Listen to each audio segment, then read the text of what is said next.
Hay temas que son de actualidad y en este caso el tema de YPF y del tema del petróleo y todo lo que conlleva hace que de pronto sea un tema controvertido, este tema del fracking que se conoce así, esta nueva forma de encontrar petróleo no convencional y por supuesto también los convenios que ha firmado YPF con Chevron, en este caso se habla de Vaca Muerta y para eso tuvimos la oportunidad de estar en Tucumán, el geólogo de campo Ricardo Gómez Omil, y esta es la oportunidad que nosotros tuvimos de escuchar, digamos, la opinión precisamente de alguien que ha pasado además por esa empresa. Lo escuchamos.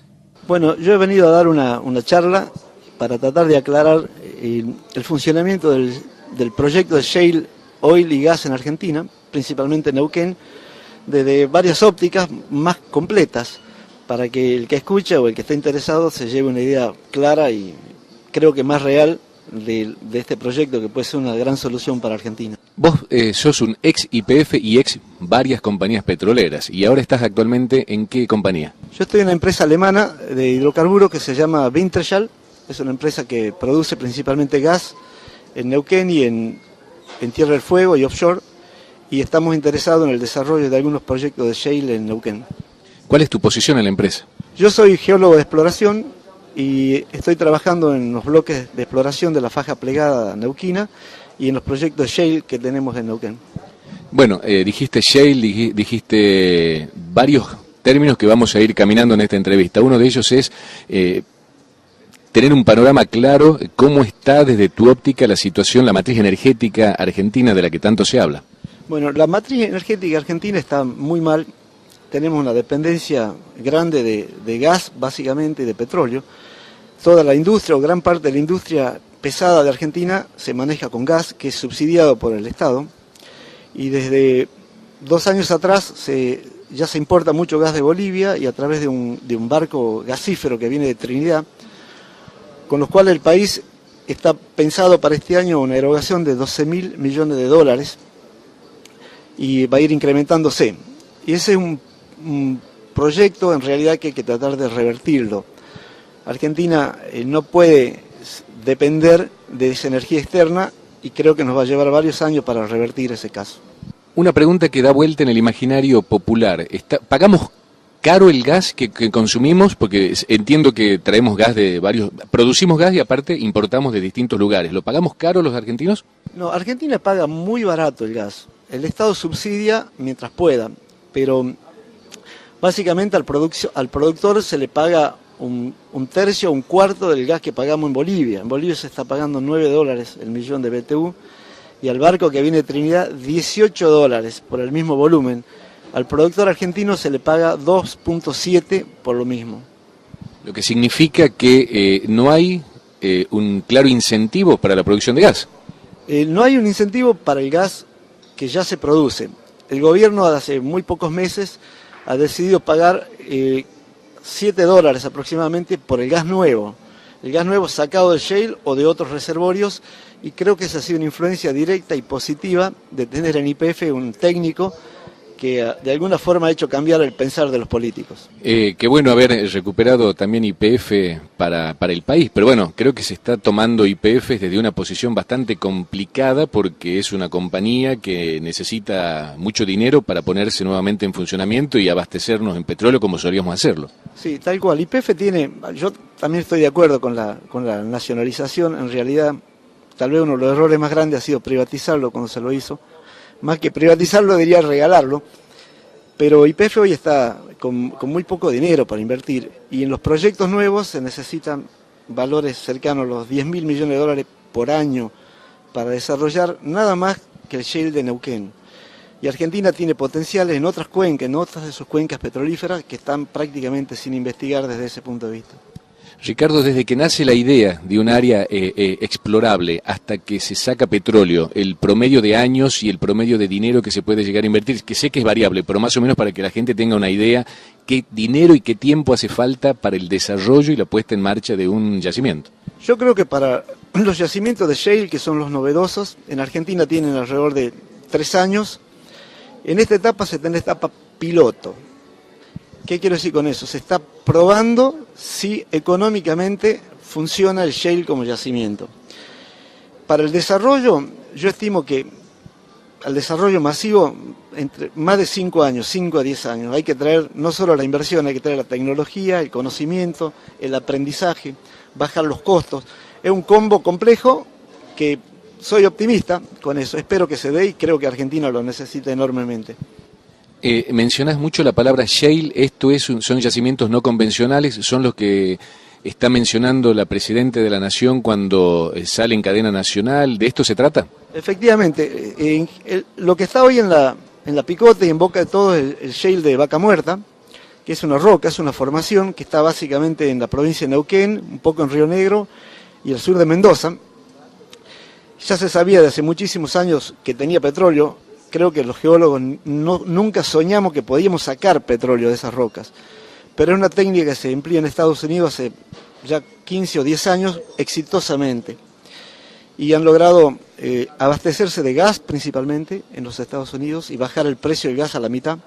Hoy en día tiene Estados Unidos gas para 100 años y se ha desarrollado en muchísimos estados, pero en algunos de ellos con problemas ambientales, que es un tema muy particular y serio. No imposible de salvar, pero hay que tratarlo adecuadamente. Justamente, los argentinos estamos comenzando a convivir con una historia que asome en los medios de comunicación, en medios nacionales incluso, me refiero a programas de TN o programas nacionales muy vistos, donde se comienza a cuestionar fuertemente lo que es una de las etapas de la explotación del shale, que es el fracking, que es, te pido por favor que nos explique brevemente de qué se trata el fracking y qué es lo que se discute alrededor de eso, cuáles son los mitos y cuáles son las realidades de ese fracking. El fracking es una técnica que se usa para sacar gas o petróleo del shale, que es una roca que no tiene permeabilidad, es una más dura que un ladrillo. La única forma que produzca es fracturarla, de ahí viene el fracking.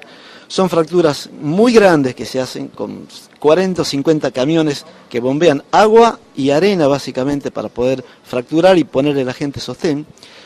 Y si bien son fracturas de grandes dimensiones, son bastante controlables y en el caso de Vaca Muerta ocurren a profundidades entre 2.700 y 3.000 metros de profundidad. Esas fracturas no tienen cada una de ellas más de 100 metros de altura, así que es imposible que tengan algún tipo de manifestación en superficie. Ocurren muy abajo, son microfracturas y son necesarias. Yo al fracking personalmente no le temería, creo que el que escuche esto se tiene que quedar tranquilo. No es el principal método o medio de contaminación. En la extracción del hidrocarburo existe mucha más posibilidad de contaminar. Y el fracking ha sido exitoso y efectivamente se hace en casi todos los lugares del mundo. En Europa muy poco, justamente porque Europa está muy habitado y está sembrado casi todo. Ese es el principal problema. Francia es el único país que básicamente que no permite hacer ningún tipo de explotación de esta, pero en Estados Unidos prácticamente en todos los estados se ha llevado a cabo, menos los estados del este, cercanos a Nueva York.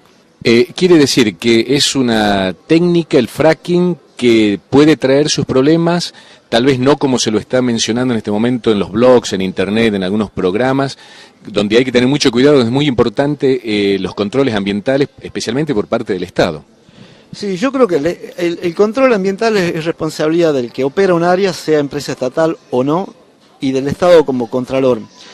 En Argentina y en muchos países estamos acostumbrados a sanear lo que ya se rompió. En realidad hay que proteger y cuidar, y eso es inversión por parte de las empresas operadoras y control del Estado. El Estado tiene que controlar desde el principio para no dañar.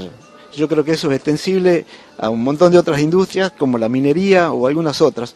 No es más contaminante esto que la producción convencional de hidrocarburos. Entiendo que en Argentina, como bien lo mencionabas, Vaca Muerta, por ahí para la gente que no se ubique, es un lugar cercano en la precordillera, en un lugar deshabitado, pero al margen de eso estás hablando de profundidades de 3.000 metros. Este gran temor de que al perforar o al abrir fracturas, el agua, las napas de agua que pueden nutrir un curso de agua natural o a las poblaciones se contaminen, al estar a 3.000 metros, no como en otros lugares del mundo donde los yacimientos están mucho más cercanos a la superficie, prácticamente queda nulo.